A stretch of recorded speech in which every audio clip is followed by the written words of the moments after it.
everybody. Welcome to the show. I'm your host, Jodi. And I'm Annie. And today we have a couple of very special guests for you. And normally we've been focusing on physical wellness, but we also want to bring into the fold emotional wellness and energetic wellness. So we're going to be having guests for those topics. And I happen to be an expert in a couple of those other topics. So we'll be doing some stuff with me, hopefully. But these guests we have today, they really embody all three together. So it's so exciting that, when we introduce our shift, or at least add on, that we're going to be bringing them, because they are embodying all three pieces of wellness that we cover. So we cannot be more excited to welcome to the show. And one of them her name is Robin Winn, and she is an expert in human design, and Greg Toews, who is an expert in essential oils, and we will be covering human design and essential oils. So welcome to the show, Robin Winn and Greg Toews. And we're going to start with Robin first. And I've known Robin for a few years. I'm so excited to have her on. She's an expert in human design. She's written 3 books on human design, and she's going to tell us more about that. So welcome to the show, Robin, and tell us a little bit how you came to be interested, involved in, and now have a business about human design. Yeah, thank you, Jodi and Annie. Really happy to be here, and happy to be here with Greg, because we've just written the 4th book. I've together collaborated on this book, so that's coming out. But I was a psychotherapist, and I was introduced to human design. I studied a lot of different things. I studied, body work, spiritual work. I did a lot of different things. And when I found human design, at first, it seemed very complicated. It seemed very complex, and like my brain couldn't wrap around it. But I did understand that I was what's called a generator. There's 5 types in human design, and I was what's called a generator. And my wife was called what's called a projector. And we had very different operating systems. And, we'd done a lot of work. We'd done a lot of psychological work, a lot of spiritual work. But when there was this one little place where we kept rubbing up against each other, where I honestly thought she was lazy and she thought I was a workaholic. And once we learned the differences of these 2 operating systems, everything made sense. And we begin to have more compassion for each other, more understanding for each other. Really made a huge difference. So that was 2004 to 2014, I think, is when a book came out on human design that made it really simple and clear.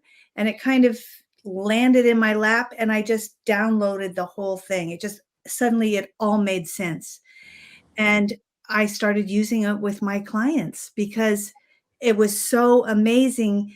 It gave me such a clear picture of what was really going on. It's like, oh, you go to get an MRI and you get all the information. It was like that, like, oh my gosh, we've been projecting. And a lot of it was thinking that experiences in the present were due to, and I hate to say this because, but parenting, parenting issues. That's the whole psychological world, like, or this happened to me, or this happened to me. And as we looked at the chart, like for some people, this was going to happen no matter who their parents were, or no matter what happened in their life, they were going to experience not being seen and not being heard. That was their work in this lifetime with their design. And just let's be clear, every design is equal. There's no hierarchy. We need all of the designs. But if we're trying to live somebody else's design, it doesn't work for us. And when we live our own design, we bring our own light, and we shine what we're here to shine. We live our dharma. So that was really powerful for me with my clients. Like, it just took a whole layer of projection out of it and victimization out of it, and really turned it to, empowerment, really self-empowerment and understanding and compassion for ourselves and our situations. Oh, wow, that's so cool. So briefly, for those of people who don't know what human design is, can you briefly tell us what it is, kind of in a nutshell? Yeah, I'll tell you in a nutshell and a half. Okay. So it's a system that includes astrology, takes your birth time, birth time, date, and place, just like astrology does.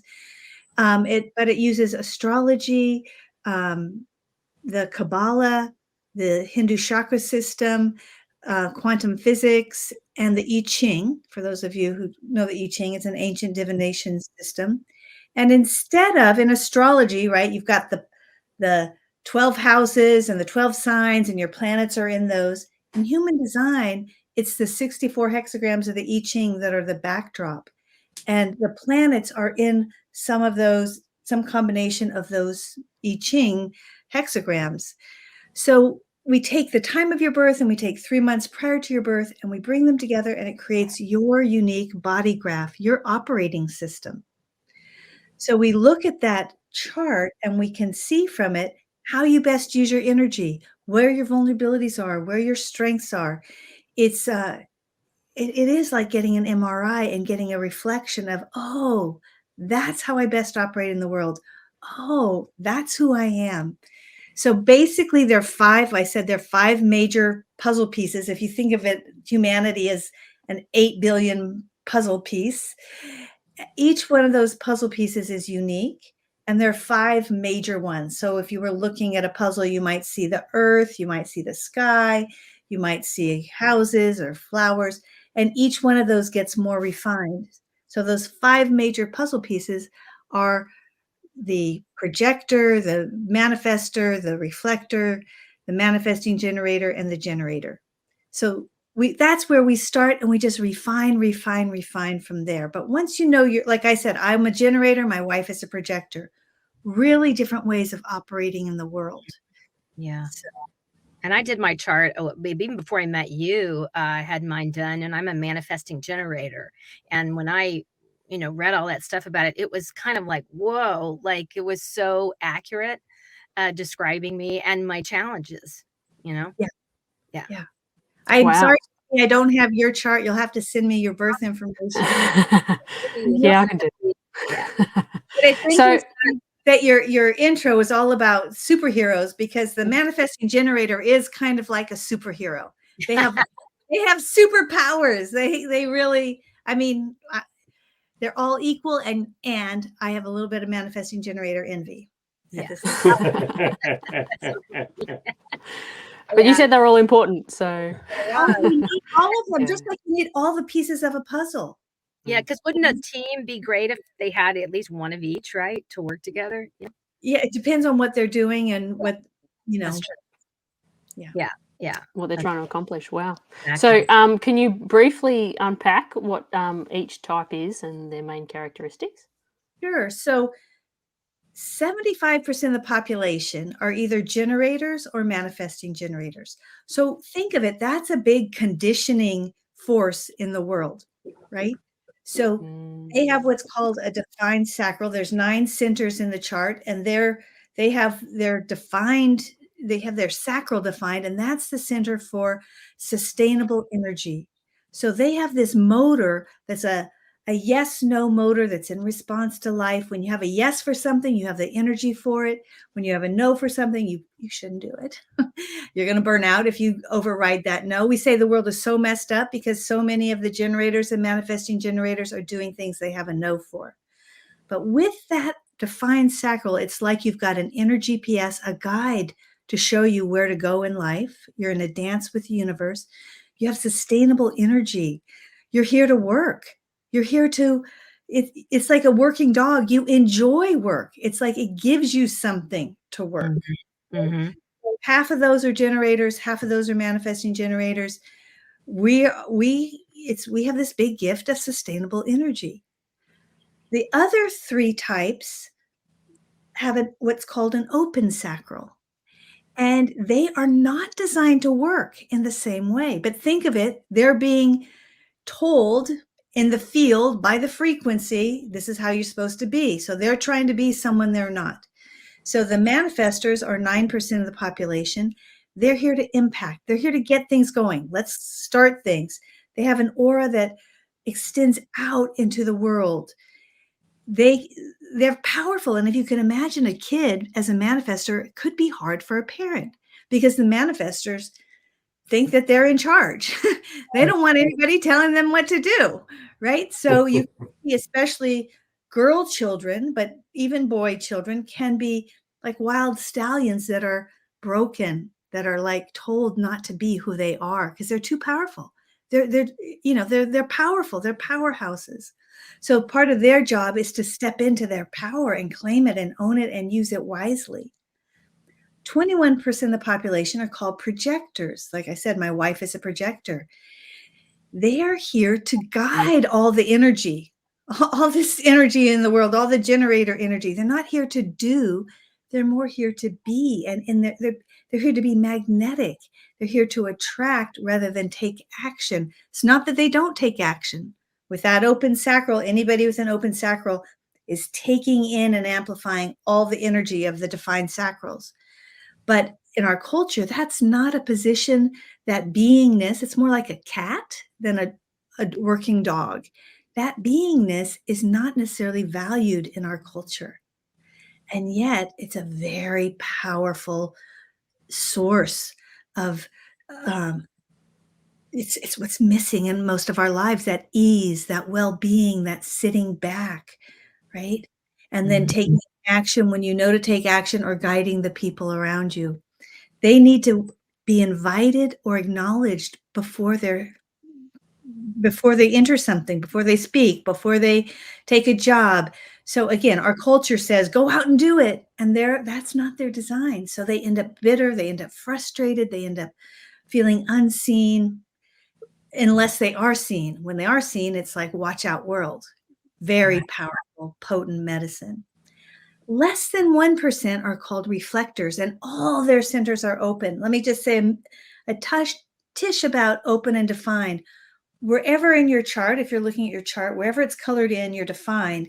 That's where your puzzle piece is pushing out into the world. That's where you're broadcasting the energy into the world.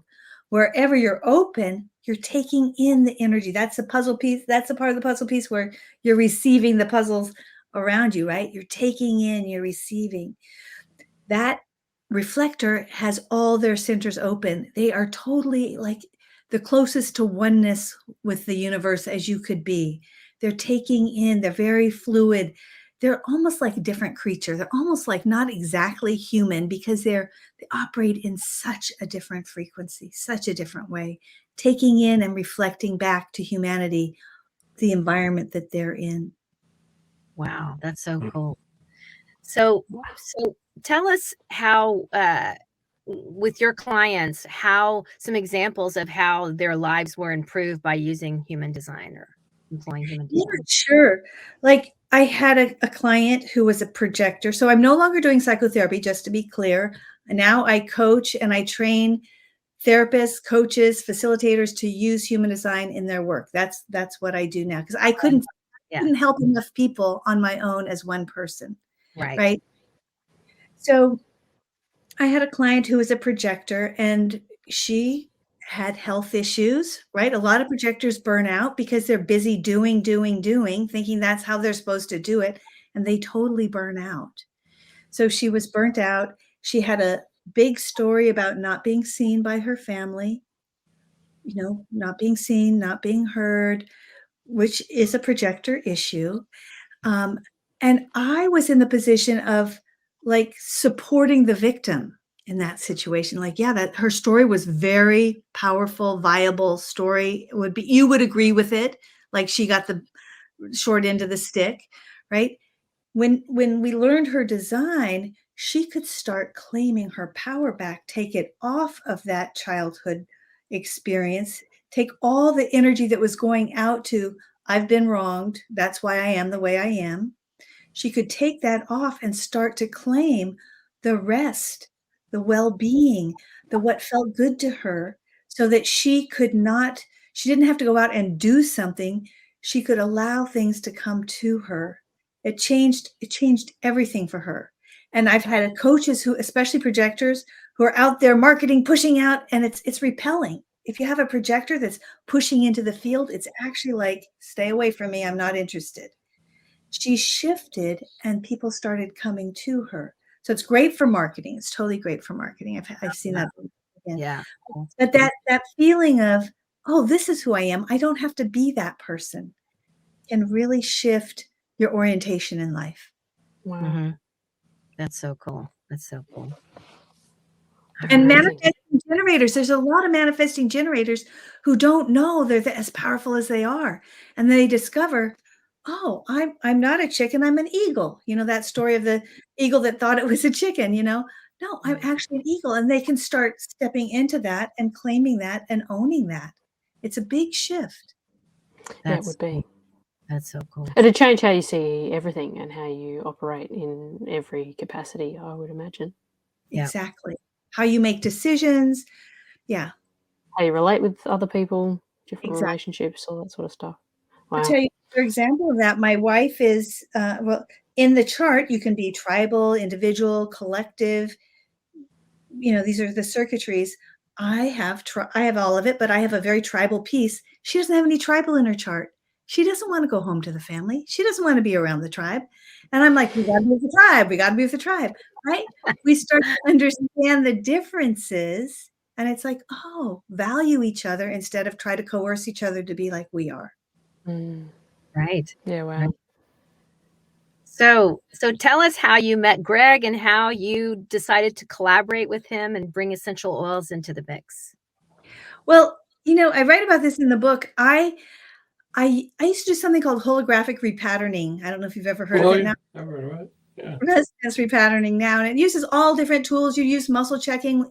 You look at an issue. Was it physical, spiritual, emotional, psychological? What was the issue? You muscle check. What's the healing modality? And one of the healing modalities was essential oils.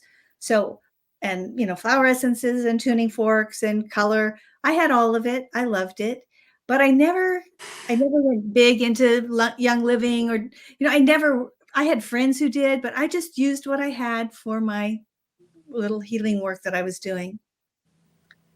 And then I let all that go, and I don't know. I just wasn't into oils for years. And then I came to Maui, and my sister had done a workshop with Greg, and she called me up and she was like, you would not believe. And she described a big transformation from this oil class, that she was dealing with the death of a child, and it was big stuff she was dealing with. And she had a dramatic shift in how she perceived herself and how she perceived the situation.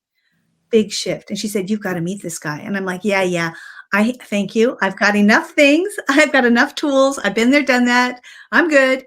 And she kept at me like, you got to meet this guy. In fact, he's got to come to Maui and do a workshop. He's really, Robin, he's really something. Like, yeah, great, Heidi. I'm so glad he's working for you. And then she gave my wife and I Heidi gave my wife and I a gift of healing. Greg used to do pranic healing. He's an incredible healer, which he's not doing at this point. So don't think you can call him up for it. But we were about to move, and my knee was acting up, which had never happened. And I had to carry these boxes, and how was I going to do this? And so I did a session on my knee. And I tell you, at the end of that session, the knee issue was gone. He said, this is a sleep issue. I said, you're kidding me. He did the pranic healing and it was gone. And I'm like, okay, I like this. That weekend he was doing, or the next weekend he was going to do a workshop on relationship and oils. It was right at the beginning of the pandemic. Oh, wow. And I signed up for it because I was intrigued now, right? I'll give it a try. And in that day, I felt I didn't even know I had a backpack of relationship issues that dropped away. They were so unconscious. I had no idea. Just smelling the oils, he had you smell the oils and think of an issue and focus on different parts of your body. And it was like, oh my gosh, this stuff, there's something really big here. Mm-hmm. And I was hooked. I spent the rest of the pandemic pretty much every weekend in workshops with Greg smelling oils. I was completely hooked. That's so cool. I it is like, if I have to deal without any kind of help for myself physically, at least physically and mentally, it's my oils. I can't be without my oils. Like, that's just like my number one go-to that I go to every day are my oils. Wow. Well, I was surprised at it because I've been using oils probably since 2015, and I use them for the practicality of like, physical, swapping out something, an over-the-counter drug for, an oil to, like peppermint for a sore knee. And I was introduced to some emotional oils through Young Living or whatever, and I was like, oh yeah, So the first one I opened the bottle and smelt was a blend called Forgiveness, and I was almost gagging. So I was really amazed by just the physiological response to certain oils that were, blended with emotional issues in mind. And suffice to say, I did have some forgiveness issues at the time. And another blend they had that I noticed a big difference with was Trauma Life. And so I could smell like it was really bitter, and I was like, oh, that's indicative of some of the trauma I've gone through. So, but now when I smell those two bottles, because I've done some work, they smell completely different. So that was really interesting. Yeah, that's so interesting when you heal something or when you're, going through it, that the oils have a completely different effect on you, completely different smell. And I worked in aged care and as an aged care nurse, and so we would use things like orange essential oil and things to stimulate hunger for dementia patients and whatnot, and even other smells and things. We know that smell is connected to memory, so where there's memory, there's often trauma. Yeah, exactly. Yeah. All right, so let's shift over to Greg. So, Greg, tell us how you got into essential oils and a little bit about your business. Boy, yeah, that's the thing about getting old. There's a long, long story, so I'll make it short. Okay. I started off, through physical difficulties back in my 20s. I was going the traditional route, and that wasn't really working out. So I started turning to things that were holistic. Back in the day, that wasn't kind of a thing like it is now. So you really had to hunt things out. And I would say even as a little kid, I was always drawn to essential oils. But unfortunately, here in the US, all the oils on the market were synthetic. There really wasn't a lot of choices. And as time went by, things like Young Living started coming around, and testosterone was like a little bit before that. And we started having access to high quality oils, like genuine oils. And so, when I first started doing healing, I did a bunch of different modalities. There was some physical manipulation kind of based on just like kind of like neuropathic kind of work, osteopathic kind of approaches. And then over a period of time, I started working with energy and doing energy work, and always like to keep it really clinical. Like I would work with physicians, I'd work with psychologists, I'd work with groups, and we'd do research projects. And so like every few years, I would have a specialty. And over a period of time, I would be hired out and help like particular groups do research, be it a modality or a therapy group. And through all of that, as I went through all these different modalities, essential oils was always a thread that went through all of it. Like I always, like you said, always had my essential oils with me no matter what, like no matter what I was doing. And so, by the time about 2017, I had about 100,000 clinical hours as a therapist. And, the body gets a little tired, and you can only help so many people one-on-one. And I had been teaching for a while, energy healing, like pranic healing and things like that. But I decided to branch out and start doing things with essential oils. And not just like you were saying, any like physical healing. I have a clinical focus, but I also want to do a lot of psychological healing. And then we started going into more esoteric practices and principles, and even things where we would take approaches and take it into like the corporate setting, like helping people increase and improve their efficiency in the workplace. And that was going phenomenally well. And then kind of COVID happened, and it really made us change, our game and our approach. I always wanted to do something more educationally based rather than just like a marketing approach trying to sell oils. And, it's kind of interesting. At first, it was a little bit of like, what are we going to do? Because I literally traveled 48 weekends out of the year going to place to teach. And with COVID, all of a sudden I was staying home and teaching. And instead of teaching 3 or 4 classes in a year, you know, in different places, I was teaching 2 or 3 new classes every month. And pretty soon we were able to lay down a body of work that really kind of went into a lot of different directions. And given my background in research and development, I had just tons and tons of notes. And so I really started kind of compiling things and putting things in motion and applying it to these different situations. And like I said, I was hired in the past to come into a modality and augment what they were doing, not always with essential oils. You know, it was, you know, I would learn the modality a little bit, and then we'd start coming up with therapeutic approaches.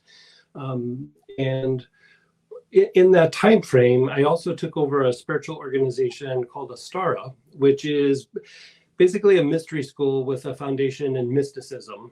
And that really augmented the things that we were doing with the essential oils and gave us a little bit more of an esoteric foundation to kind of go a little bit deeper in how your body, your physiology, your emotions, your mind, and the spiritual components are really just different parts of the spectrum. They're not really separate. You're just kind of sliding back and forth, you know? And it just kind of started exploding on how we were approaching these different aspects. And even now we're opening up just about mid-year last year, we started doing these video modules. We're doing a 21 module approach to clairvoyance. And you know, people can do it at their own pace, but you know, the idea with clairvoyance isn't just to be able to see like the energy around somebody or anything like that, but it's really to have a perspective that's much greater than the normal everyday thought, you know, to go beyond the collective unconscious or conscious, whatever you want to call it, and be able to see the bigger picture. Or in meditation or deeper psychological healing, the ability to perceive things that are very, very subtle, be it emotionally in the unconscious, or even kind of messages from the soul or from the divine, however you would like to say it. And so these things just kind of kept coming together. And, you know, even in the book, there is meditation practices, there's reflections, there's use of mantra, there's all kinds of things that are being applied there. And then it's combined also with essential oils. So even if somebody doesn't want to do essential oils, there's still an energetic approach to shifting these things in the book that is with these kind of more mystical or esoteric practices. But the thing that I really like about essential oils is, you know, there's an energetic component and there's a physical component. When you inhale the oil, there's an energy that comes in and does things to the body, and you can direct it to different parts of the body. And as you inhale it, those molecules that you're smelling hit the lung tissue, the blood passes through the lung tissue and starts to deliver those essential oils to the body. So it could be via the skin, it could be inhalation, or in some cases, even a little bit internally. You know, in the US, we don't talk about it too much. I mean, I do, but it's not very common. But essential oils just used with the sense of smell is a very, very powerful tool. The thing is you're harnessing your physiology. The sense of smell is one of the quickest ways to shift how you think and shift behavior. And so, you know, your body's just wired for that. So instead of trying to fight that all the time, why not harness it? And so, you know, we started taking this idea of, like Robin was saying, not just inhaling them and going, oh, like it's tapping into maybe some anger, or it's tapping into some sort of emotion, which they're good for. But then to go, let's call it up. Like, let's recall an old memory. Let's recall an old situation where I felt traumatized, or something bad happened, or there was a conflict, or there's this person in my life that I just, I can't get over it, right? So kind of a little bit different than what Robin was talking about, but it's more of like the mystical side of what Robin was talking about. We didn't quite have the form like what Robin was talking about, but it was just a way to gain better understanding to the things that are going on. So we'd have people reflect on certain situations or certain health issues. Like if you had a liver issue, you'd put your awareness on your liver, and then you would do a lot of inhalation. Now, the chemistry still hits the bloodstream, but the energy of the plant goes to the liver. The bloodstream, it's eventually going to get to the liver. But the energy is very, very directable, not just internal, but also externally. So I always refer to, in everybody's family, they have an Uncle Bob. It's like just a slang term for, that person who's a little obnoxious at Thanksgiving or something like that, And so we would kind of joke about, like, think of your Uncle Bob, and then let's think of this oil. Let's see if it can make you a little less triggered or a little less upset or a little bit less like in fight-flight mode when he starts walking towards you, talking politics or whatever he is. Like you just go, gotta go, right? And it just kind of kept building on itself and building on itself. And we use it to unwind physiology a lot like the osteopathic approaches, but you're not really touching the body like you would with your hands or manipulations. You're doing it with inhalation or topical applications. And then as we start to deal with the psychological components, a lot of our physiology contributes substantially to the emotions, especially lower emotions. And you could say a lot of our mental processes, our mind, are really the endocrine system functioning through the brain or through the nervous system. And so even there, to target the physiology to achieve an end result in the psychology or the psyche started to be kind of the goal. And, we had done it energetically over the years, but to start to really refine the process with the plants. And so this kept escalating, and because of COVID, with teaching so much, we were able to lay this really substantial foundation for different aspects. Excuse me. And so, like, I think we were just counting the other day, we're almost up to 100 classes, over the last 4 or 5 years. Like, we do free ones, we do, all different kinds, but some of them are very clinical, some of them are very esoteric, some of them are very, psychological, some of them are a little bit of a mishmash. And the bottom line is the plants, they move your energy or your energy body. They shift your perception to such a degree that you can process something at a much higher rate. When you try to come up with a new idea, part of the issue is your mind is trying to perceive something that it doesn't really have an experience with. So that's really hard for the mind. Really, you have to integrate that into the heart. The heart can kind of sense something, and if you can hold it in the heart long enough, eventually it kind of rises up into the mind. But for the mind just to get it right off the bat, it's hard. So when you shift something energetically, all of a sudden now you have an experience to process. You can go to something and you go, I don't know what they're talking about, but I have this reaction, I have this sensation, I have this thing that came up, or I had something go away, I had something calm down, and then you can kind of start processing it. And so it's just a really phenomenal way to make shifts in the body, but really in the psyche. You can really shift things in the psyche because of this, and you're not fighting the mind. You're kind of working with the mind. You're making those tendencies an ally rather than something that you're always at odds with. And oils, like, you could almost call them like teachers. Like they shift you in such a way, and they work on all levels. And like you were saying, the more that you work with it, then the more you connect with it, the more that the scent changes and the effect kind of changes in your body. And it's very interesting. Very, very interesting. Wow. So So Greg, how did you and Robin come to collaborate and form this thing together? So it was very interesting. Like Robin took some classes, and I know her sister very well and everything. And so we would have conversations, and I'd hear like Robin said this and Robin said that, and then I think Robin sent me one of her books, and I was reading through it, and I was like, wow, this is very interesting. And then I eventually was like, I would like to have a reading. I would like to experience this human design thing. A little bit like Robin, like, I've been around the block so much. Like, I don't know, but I'm just curious. Yeah. And, she took my charge and started talking and everything. And I really thought that she had talked to her sister about me, because I was like, how did you get all this information? Because like, I think you've been talking to my friends, because you are nailing me to a T.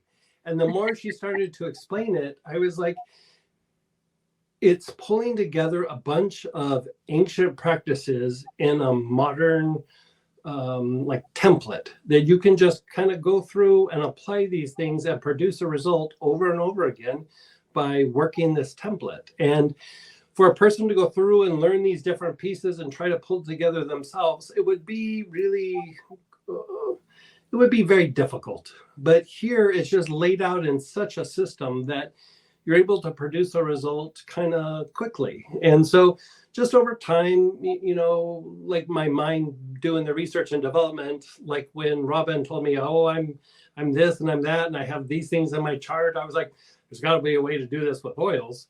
And so, I started playing with it. And then Robin said, hey, I have this thing coming up. Can you do the lines and profiles with oils? And I was like, I know I can. I just got to sit with it. And, like human design, a lot of what I do with the oils, I come from a Buddhist practice, from a certain lineage. And part of that lineage is about transmission. And when I bring in the blends, it's almost like not me, like the information kind of comes in through transmission. And then I go through and I evaluate it energetically, kind of refine what it is and get a little bit better understanding of it. And then I apply it clinically, and then I look at the results that gets produced. So I don't do anything just like blindly. Like if we think that something is going to affect anxiety, for example, my attitude is like, we'll see. And then what kind of anxiety? Like what, there's all kinds of reasons why people have anxiety. Why is it working, and what kind of anxiety is it tackling? And so we kept going down this rabbit hole, and pretty soon we're doing so much with each other. We started talking about like, yeah, maybe one day we'll do a book. And then Robin was like, we're doing a book. Let's do a book. We got to fire this book off. Like, if we keep putting it off, it is just like another couple of years will go by. And so, we threw it together. We set a deadline, and I just started pulling all my notes and research together. And then we started laying it out, and, here we are. So did you guys decide to like pair the certain oils with the types, or make your own blends for the types? Yeah, there are some single oil choices for people who want to jump in but haven't really necessarily gotten the blends. But pretty much everything has a specific blend made for what it is. So, the types have a blend, the lines, the profiles, the circuitry, the centers. Over a period of time, like it took me about, Robin, what was it, about a year? Like I think I worked on it about a year, about 15 months. And we've made, I think we were counting like 150 or 160 blends just for the human design. Like we're presenting these things with a book, but we've laid out everything. And one of the things that made it go so quickly was, already doing this practice of the clinical approach, the psychological approach, the esoteric approach. Like one of the things that we do is like if somebody has a particular devotional practice to a deity, there's ways to tap in to help that person connect and be conductive to the deity. Mm-hmm. And so we took like some of that like technology, you could say, and applied it to this. And certain practices where we are able to tap into the transmission to bring in that information, it took a little while to kind of figure out the process. But then once we figured it out, it was just basically time and gravity to pull these things down and then start applying them and validating them through the clinical application. And, within about a little over a year, we had everything laid out. That's so cool. So like, for example, if I'm a manifesting generator, I can go on the website I think you guys are working on, Yep. right? And go, and is it like a package for them, or is it like a for this, do this blend for this, or Yeah, it's all the above. Like, Okay. so like if you just wanted one single oil, you go, I'm a manifesting generator and that's just what I want.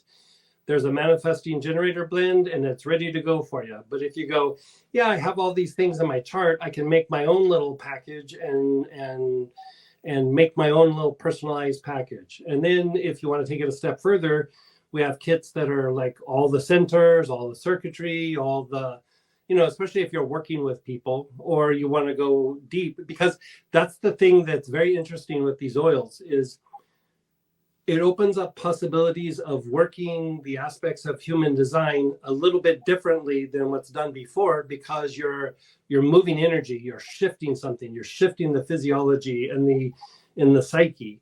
And so there's combinations that open up that maybe couldn't be done before with just reflection and meditation and contemplation. It's now you're moving the energy of it. You can develop certain aspects that you couldn't do before because of the plants, both the physical and the energetic. And so everything has a blend. All the gates have a blend. All the planets, both conscious and unconscious, have a blend. Like everything has a blend. So. Oh, that's so awesome. That's so exciting. Wow. Yeah. Do you have anything to share? Do you have a little bottle to share? Do you have one? Like, there you go. Yeah. Here's gate 29. Oh, for wow. example. There's gate 29, and here's my generator oil. Oh, I love it. That's so cool. That's like Wow. a rope, it looks like, right? Yeah. So we're very small, so we can kind of make things however people want. Mm-hmm. We did like small bottles and roller balls just so people could smell it, apply it to their skin very easily. It's about 40 to 50% essential oil and 40-50% jojoba. But if somebody wants a 5 ml of just the all essential oil and no jojoba, they can get that too on the website. Yeah. But we tried to do things to keep the cost down, because one of the things that we were talking about, like when we were first doing it, was I can do it in a like kind of an inexpensive way with just using like really basic essential oils, or we can swing for the fences and use just whatever kind of comes up in the transmissions. And when you start using like really exotic and precious oils, it produces a lot of bang for the buck very, very quickly, but also there's a price component to be taken into account. So what we did is we reduced the size and we added a little jojoba, so things became much more affordable for the new person, and extended the life of something for a practitioner who's working with their clients and their patients. But anything goes. Like at one point when we're doing things with like the chakras and things and the tree of life on our side, away from human design, I make them into the 5 ml bottles or bigger. And then sometimes we make incenses. Sometimes we do like a body tonic where it's, mixed with witch hazel and a little bit of alcohol that you can apply it on the body. We try to make things as turnkey as possible. And when we do things that are like a body tonic, I usually augment it with some herbs or maybe some minerals like MSM or lithium or something like that. Lithium put on the body with oils that are already soothing. Lithium topically is very de-stressing. And so you take something like something that's just very soothing and you add it with some witch hazel and you add a little bit of lithium, it just takes it down even further into deeper relaxation. And you know, you take even an ointment where you're working with something with like a lymphatic issue. You know, sesame oil by itself is very stimulating to the lymphatic system without even an essential oil in it. So when you mix some essential oil in sesame oil, I mean, it's just, man, it's amazing. And so then we take some of the, like the base oils like sesame or something like this, and then we start doing what we call like macerations, where we take something like lobelia or arnica, St. John's wort. We do it in like an ointment kind of thing, and then we add essential oils to it and potentially some minerals, or like in arthritic conditions, sometimes I'll excuse me, add a little coenzyme Q10 to help stimulate the processes in the area. So trying to augment the essential oils to increase the rate of healing in a particular area of the body that's very, very specific. And so, yeah. That's very cool. That's so cool. And so intentional. I love it. Yeah. You can tell I'm a generator, by the way. Yeah. Yeah, exactly. Exactly. What did you say, Robin? Like a workaholic? People go, what do you do for fun? I'm like, work. Like I love my work. I love doing that. Like if I had a choice between, you know, dancing and working, I'd pick working every time. So That's so funny. So do you guys have a program together? Like, are you going to be training people, or what's besides the book and the website where they can buy stuff? And we have links that we'll share in a moment. Is there some other thing going on coming up? So we're in a beginning phase here. We're not quite sure how this is all going to unfold. I just started bringing the oils into my training, my certification training, human design certification training 3 months ago. Incredible results. People are learning human design at a whole different level. Both Greg and I are more transmission oriented. He spoke about that quite a bit, but I see the chart as a transmission, kind of like a plant. It's alive. We're developing a relationship to it, connecting to who we are through that blueprint, so that we can live our entelechy, live our purpose, live our potential. So we are going to start with a class, a 5-week class to introduce human design and the 5 types taken from the book, so that people can start to get the protocols. Because Greg has really, again, he's an alchemist. He not only connects with the chart and then creates the oils from the transmission of the chart and the transmission of the oils, but he then creates where he opens to receive, we could say, the patterns of what we smell, where we focus on our bodies as we smell these oils that create the transformation. So we'll be doing a 5-week free introductory class to introduce people to that.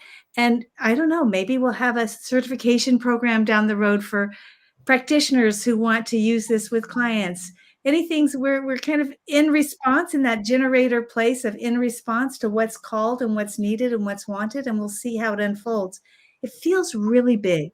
It feels like Feels big to me too. Feels really big, like we're bringing something new and different that's got a life of its own, that we're in service to. It's a little bit more like that, I feel. Yeah. I would say there's going to be workshops. We just don't know what it's like. And, you know, I think Robin and I are both the same in this. We don't want to just like, oh, we have this product and we want to push it out. We really want to respond to the needs of the people who are doing the work, you know, the clients, the practitioners. And, you know, I have this example, like, you know, this was probably, I don't know, at the beginning of the opioid crisis. You know, I have probably a 250-page book on pain. Like it talks about all the effects of pain, the different kinds of pain, you know, and I was teaching it to nurse practitioners at the time. And, you know, even for them, they're like, it's a little much, like it's a little much for us to process. And so I kept cutting it down. And I really whittled it down to about a 30-page booklet that I could teach over the weekend. And I just thought, oh, this is just going to be off the charts. literally probably my worst attended class. Like people, no matter how I rearrange it or anything, people just, and so in my mind, I thought this was just going to be a home run. I had some doctor friends that were like, this is going to be off the charts. And then when I presented it, but like when I do free, like kind of Q&As where people ask questions, 70% of the questions are about pain. But like if you say, let's do a class on pain, yeah, not interested, and so it's an interesting thing. And so part of what we want to do is we want to present the information and let people process it. And then wherever people are at, that's where we're going to take the next step. I mean, we already have part of the next book already kind of worked out and kind of ready to go, but we still want to watch to see how people are processing it and how they're integrating it and the questions that they have, and then keep fine tuning it to the public. And so that's why when Robin says we're not quite sure, it's like, well, we got to throw it out there for a little bit, see how people. But that's so smart. You don't want to. Yeah. Right. Mm-hmm. Yeah. It's really smart. You're just waiting for the demand, right? Yeah. Yeah. And it's almost like learning the language. You know how like a stand-up comedian will kind of work their material for a while and they go, okay, now I have a solid 15 minutes. Like, right. Exactly. It's not that the information changes, but sometimes like how you communicate the information to the public, you just need to fit it to the times, and that's not always super clear. And right. So there's a little bit of a back and forth. And I think we're both very driven to serve and to really help people in a way that is made easier and more digestible to them. But, like one step at a time is kind of where we're taking it. Yeah, that makes total sense. All right. That's so amazing, guys. Yeah. I'm really impressed. Tell me, Robin, you're offering a free book when it comes out? I'm sorry, I didn't hear that. That you're offering a free book when it comes out? Yes. We will have a link to a free book. There you go. Yes. And also we're asking you to buy it on Amazon. When we do the launch, buy it on Amazon for free that day so we can get the bestseller status. So that will be have that link in the show notes, the Amazon link as well. So yeah, we'll have all our links in the show notes. So yeah. Great. Yeah, awesome. Yeah. And don't you have another for a free chart? You sent me a link for that, right? Do you want to? You want to have your human design chart, right? What we're doing something really different, because you look at your chart and you're like, what do I do with this? How do I work with my conditioning? How do I work with my issues, right? So we're bringing the human design and the oils together to start working with that conditioning and deconditioning and coming home. It's like you said at the beginning, it's working on all levels: physical, mental, emotional, spiritual. We're bringing ourselves back home. We're shifting. We started off with, we're shifting the assemblage point from identifying with our ego, who we think we are, our conditioned lives, that when we're thinking we should be a certain puzzle piece, right? We're shifting it to who we really are. Who's our true nature? When we're sitting back in ourselves, we don't go against ourselves. We're not at war with ourselves anymore. So we don't have the illnesses. We don't have the issues, the relational issues. There's a kind of a well-being in who we are. We're not looking externally for our wellness. We're finding it within. So that is the shift that we're really looking for with bringing together the essential oils and the human design. That's so cool. That's so awesome. Cool. Yeah. That is so needed in this point in time in history. I'm so excited for this. I'm like, I just like want to be in, but yeah, I feel like it's the medicine of our time. Both of these. Talk to the oils. You don't go anywhere without them. They're medicine. They're medicine.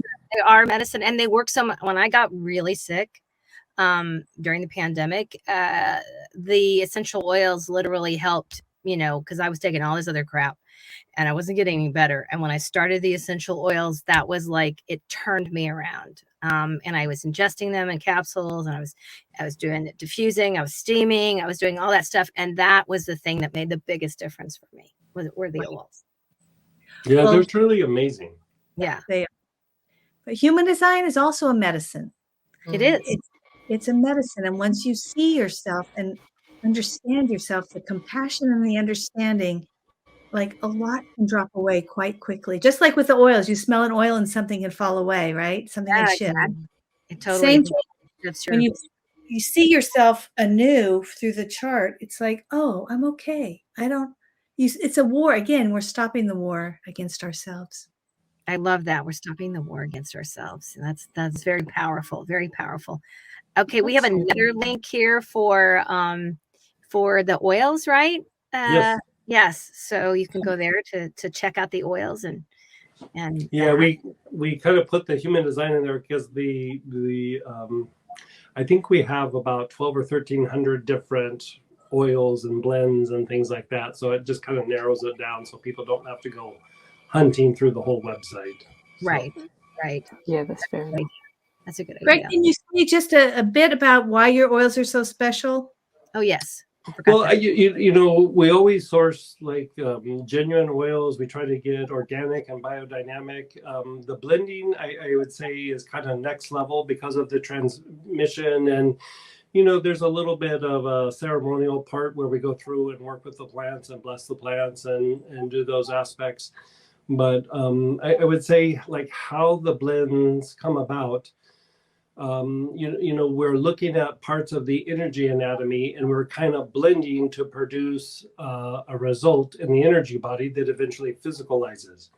You know, the energy body is a mold or blueprint that eventually physicalizes into the body. So you can kind of see disruptions in the body and the physiology, and then you can also see how patterns of healing are before they physicalize. And so one of the things that we're doing is we're trying to set the energetic pattern while using the physical component of the plant to produce the physiological response almost instantaneously.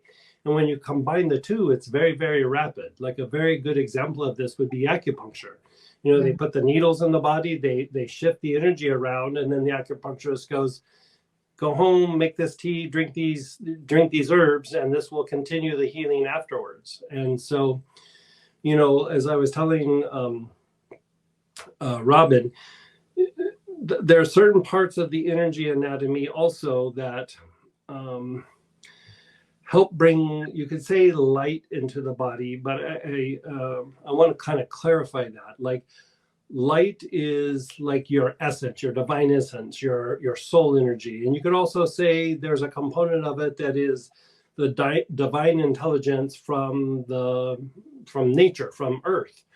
And there's ways of measuring that in some of the deep, really subtle aspects of the energy anatomy where you can see that this is going to increase the vitality of the body, or this is going to have no effect. Or if something is harmful, you can actually see that as well. And, you know, you might not see it in the energy body in general, but you can see these little tiny seeds, and you can use those as almost like a decoder ring of like how you're going to produce the result. And so, you know, the higher soul invests a piece of itself as the incarnated soul. And then from the incarnated soul, which anchors about 12 inches above the head, these little seeds drop down into the body. One makes up the physical form, one makes up the emotional body, one makes up the mental body. And so when we're going through and we're making these blends, I use those three things as almost like my decoder ring of like, I'm trying to make this more physical, I'm trying to make this more emotional, I'm trying to make this more mental, or the balance of all three.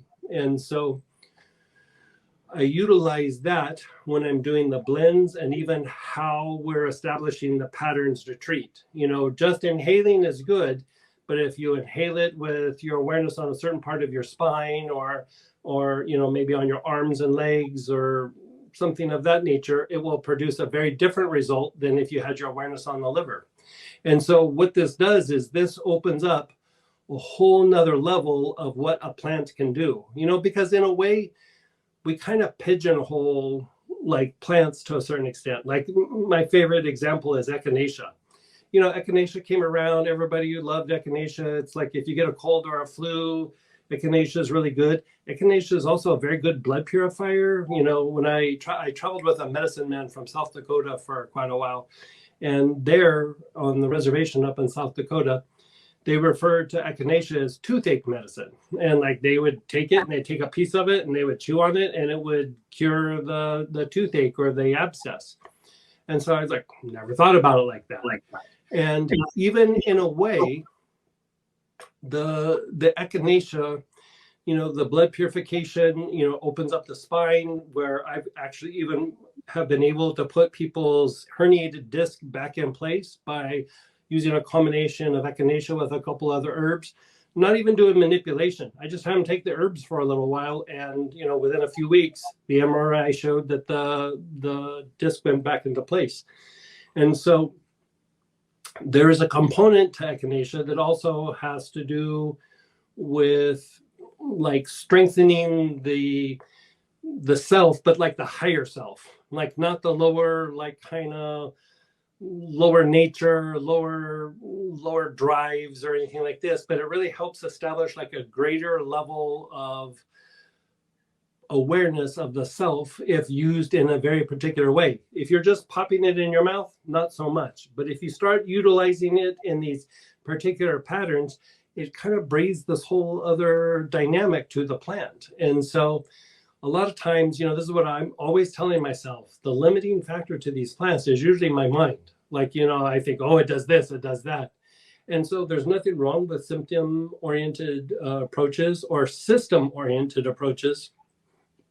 But when you start working with the more intuitive part of your mind, which is beyond the senses, and you start to work with transmission and you're looking at the energy body, it opens up this whole other dynamic that can produce a result that is beyond our normal ways of thinking.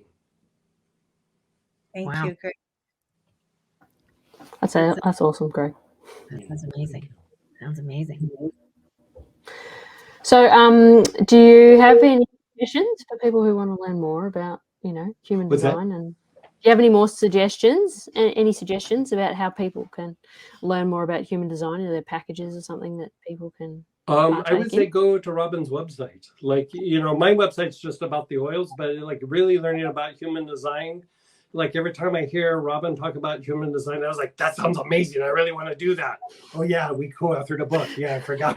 But so like, is that the client, the clients in human design, or your website, right? That's for the first book. The first book is called Clients in Human Design. I think I gave you a free link to that as well. Then I have two other books, the Centers. This book is on the centers, understanding the centers in human design. It's a big fat book. And then I have the understanding the profiles in human design. So, and are they all on that website, or are they on your? My website is finding its way up, so you have to be a little patient with me. That's all right. We'll be sure to put all your links in there, and we'll say coming soon to your website. But I know people can go on Amazon and Google you. I mean, it's Google you and search for you and your books, because all your books are there, and you have, I believe, most of them are up in Audible as well, right? Yes, they all three are in Audible, and we're going to do Audible on this one next. So this book combines human design and essential oils. Mm-hmm. We talk all about oils, and we talk all about human design, and then we go chapter by chapter. We take the types, and we look at what would it be like to be aligned with your type. What does it look like when it's unaligned? Oh, wow. And then we go, the next chapter is the oils. What protocols can you use? What oils and protocols can you use to help align your type or your client's type? So then we do that with profiles, centers, authority. Yeah. So we go through those different pieces, and so you have protocols to do and oils to use with those. So it's very powerful. It's another big powerful book. It's so exciting. I'm so excited. I'm just blown away. I mean, when I first saw you talking about, the oils with human design, I was like, what? I was like, okay, that I got to see, I got to experience that. So I can't wait to experience it myself. And one of the things that we did try to do is when we were doing the book, I made everything with blends, but we still wanted to address people who maybe didn't want to work with essential oils or didn't have essential oils, or sometimes in different countries, people don't necessarily have access. And so we put things in there that were not necessarily essential oil related, but were tied to, mystical practices and things like that, with a step-by-step approach of how to do it. And we still put in like a single oil choice for a lot of the processes. And so, the blends are much more potent, but even like, you already have a cupboard full of oils and you get the book and you're like, I want to get the blend, but I also want to jump into this book. You can just kind of jump in with the stuff that you have and, start working it and playing with it. And, we just try to make it as accessible to everybody as possible. So. Awesome. That's awesome, guys. Yeah. It's very exciting. I love it. Love it. So anything else before we close? It's just an honor. Thank you for having us. Our pleasure. Yeah. Thank you. Thanks so much for having us and taking the time and coordinating with, Texas and Australia and all that. And Hawaii. yeah. No, it's been so good having you on. So Yeah, if it's nice people want to, meeting if any of our audience want to reach out and work with you guys, can I put in the email link? Is that all right? Is that how people can best reach out to you guys? Yeah, that's awesome. Yeah. Fantastic. Well, thank you both so much for your time and for your intention, and for this is huge. I feel like for humanity, this mammoth project that you guys have collaborated on. So yeah, thank you so much. Much needed right now. Yes. Mhm. It's for this time. Yeah. It's really cool. That was another great show, Annie. Oh wow! I didn't know about human design. I'll admit before having them on, I did look Robin up and had to listen to a bit of a podcast, and it was very intriguing. And I thought, this is a lot of people are hungry to finding out what their blueprint is and how they operate and how they can best be in their flow.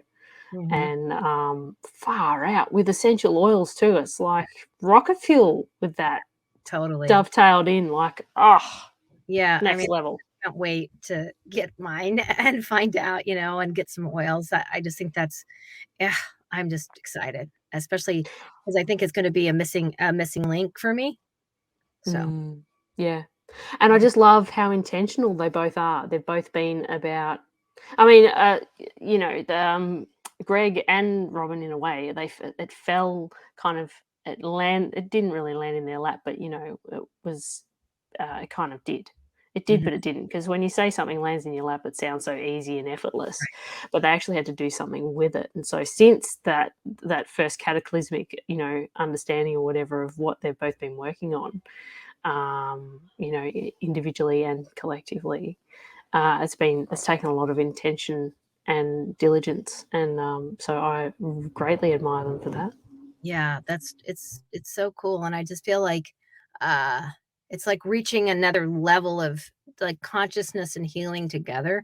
And I love how Robin said to not be at war with yourself anymore, because so many people in the last 3 years, especially, have been at war with their bodies, their minds, and I think this is such a great addition, and maybe putting the puzzle pieces together, and like you said, not fighting your own true nature, your own blueprint, and just finding out what it is and then working with it so that you can be your optimal self. Yeah. Absolutely. And what a way to to cut the ribbon for our emotional detox Right.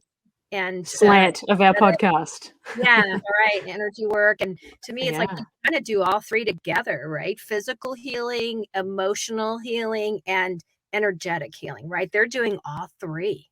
Yeah. So it's very exciting. It's so amazing. So thanks to everyone who watched this episode. As we discussed, links for where you can find Robin and Greg and their book on human design and essential oils will be in the description below.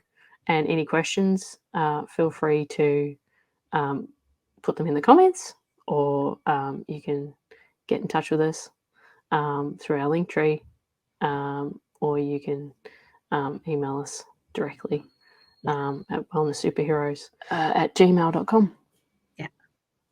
Awesome. Awesome. Thank you, Jodi. Thank you, Annie.